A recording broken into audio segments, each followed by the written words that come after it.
नमस्कार दोस्तों, स्वागत है आप सबका हमारे YouTube चैनल कानून इनसाइट में। आज हम लोग बात करने जा रहे हैं एक सीआरपीसी के बड़े ही इंपॉर्टेंट सेक्शन के बारे में,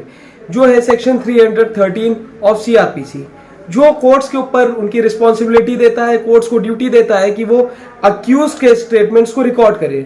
जी हाँ दोस्तों, ये कोर्ट्स की एक बड़ी इंपॉर्टेंट ड्यूटी है कि वो पूरे ट्रायल या इंक्वायरी के समय पे किसी भी समय जब उनको लगता है कि इंपॉर्टेंट है, वो अक्यूज के स्टेटमेंट को रिकॉर्ड करें, या फिर जब कोर्ट्स प्रोसिक्यूशन एविडेंस को रिकॉर्ड कर चुके हों, उसके बाद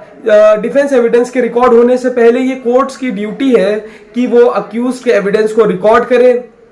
और अक्यूज के सामने वो सारे इंपॉर्टेंट क्वेश्चंस पुट अप करे जो कि उसको जो कि एविडेंस में आए थे, उसके खिलाफ इंक्रिमिनेटिंग एविडेंस उसके सामने अक्यूज के अगेंस्ट आए थे। तो वो सारे क्वेश्चंस कोर्ट अक्यूज के सामने पुट अप करे और उससे उनका जो भी सर्कमस्टेंस थे, जिन सर्कमस्टेंस में उसने ये ऑफेंस कमिट किया, या फिर जो भी उसको अपने बारे में एलिज्ड ऑफेंस के बारे में बोलना है, उसके बारे में कोर्ट्स को अक्यूज से पूछना चाहिए। ये सेक्शन 313 बोलता है। अब चलिए देख लेते हैं सेक्शन 313 पॉइंट वाइज पॉइंट क्या बोलता है। सबसे पहले कोर्ट सेक्शन 313 बोलता है कि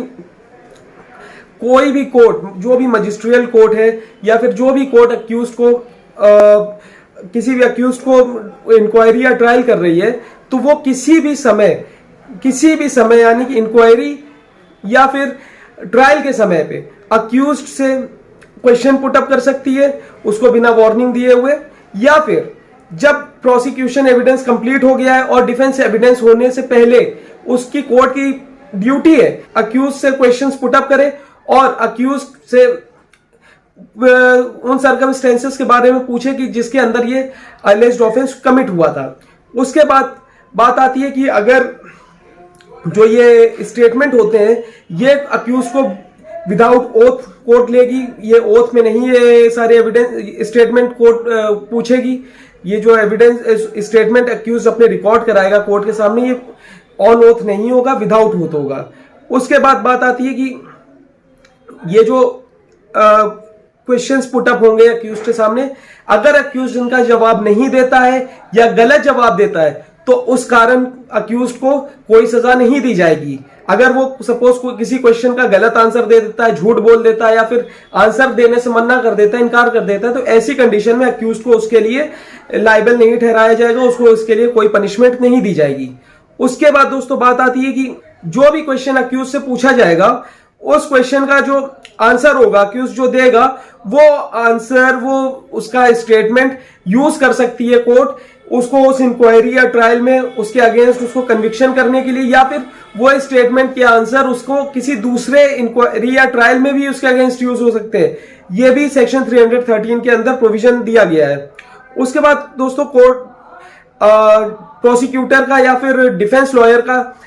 हेल्प ले सकती है, जो क्वेश्चंस उसको फ्रेम करके अक्यूज के सामने पुट अप करने हैं, जिनमें उसको अक्यूज का स्टेटमेंट चाहिए, उसके लिए कोर्ट प्रोसिक्यूटर की या डिफेंस लॉयर की हेल्प ले सकती है। दोस्तों ये जो सेक्शन 313 है, ये कंपलसरी मैंडेटरी प्रोविजन है, इसका कंप्लायंस बहुत जरूरी है। अगर कोर्ट किसी भी ट्रायल में इस सेक्शन का कंप्लायंस नहीं करती है, तो इसके लिए अक्यूज का कन्विक्शन भी सेट असाइड हो सकता है। दोस्तों सेक्शन 313 का कंप्लायंस ना होने की कंडीशन में अभी बताया कि अक्यूज का कन्विक्शन सेट असाइड हो सकता है, लेकिन उसके लिए अक्यूज को यह भी प्रूफ करना पड़ेगा कि इसका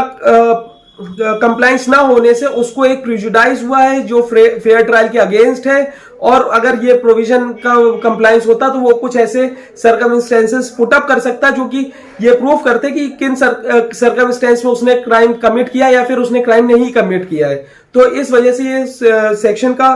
कंप्लायंस बहुत ही ज्यादा मैंडेटरी है। उसके बाद बात आती है कि दोस्तों सुप्रीम कोर्ट ने कई सारे जजमेंट्स में ये भी बोल रखा है कि जो अक्यूज्ड है वो खुद आकर के अपना स्टेटमेंट रिकॉर्ड कराएगा। ऐसा नहीं हो सकता कि अक्यूज्ड अपने काउंसिल के थ्रू या किसी थर्ड पर्सन के थ्रू अपना स्टेटमेंट रिकॉर्ड करा ले, लेकिन कुछ एक्सेप्शनल सर्कमस्टेंसेस में सुप्रीम कोर्ट ने यह अलाउ किया है कि अक्यूज्ड अपने काउंसिल के थ्रू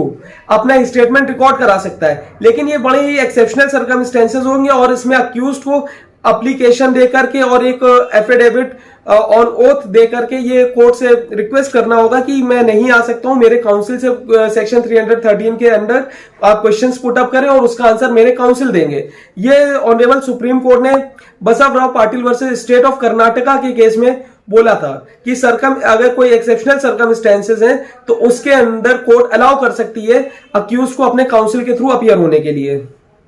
तो दोस्तों ये बात हो गई आज सेक्शन 313 के बारे में। अब आप हमें कमेंट करके बताएं कि ये जानकारी आपके लिए कितनी इंपॉर्टेंट है, आपने इस जानकारी से कुछ नया सीखा या नहीं सीखा। और दोस्तों हमें सपोर्ट करने के लिए हमारे चैनल को सब्सक्राइब करें, हमारे वीडियो को लाइक करें। जय हिंद, धन्यवाद।